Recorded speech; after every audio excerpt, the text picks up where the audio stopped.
បាទ hello បងប្អូនអ្នកគ្នាខ្ញុំជួបបងកងតបនៅមុខហាងបងមិញហុកបងប្អូនអ្នកគ្នាគាត់ធ្វើដំណើរតាំងពីកំពង់ស្ពឺមកសៀមរាបដើម្បីទៅនៅដល់មានជ័យបងប្អូនទៅជួបមុខដើម្បីការពារប្រទេសជាតិយើងបងប្អូនអ្នកគ្នាដល់ពេលនេះទៅបងមិញហុកគាត់ឲ្យខ្ញុំទៅហៅគាត់ដើម្បីមកយកផៅបែងដើម្បីទុកសាកនៅលើកន្លែងគាត់យាមនៅព្រំប្រទល់អញ្ចឹងបងអ្នកគ្នា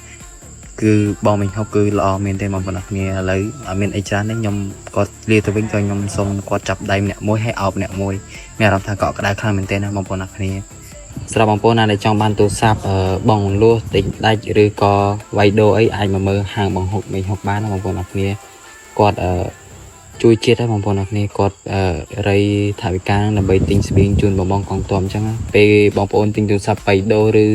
បងលួអីចឹងក៏ដល់ពីថវិកានឹងចំនួន 10000 រៀលដើម្បីទៅទិញស្បៀងជូនបងកងទ័ពចូលមួយអញ្ចឹងបងប្អូនអ្នកគ្នាសម្រាប់បងប្អូនណាចង់បានទូរស័ព្ទអីអាចទៅហាងគាត់ដើម្បី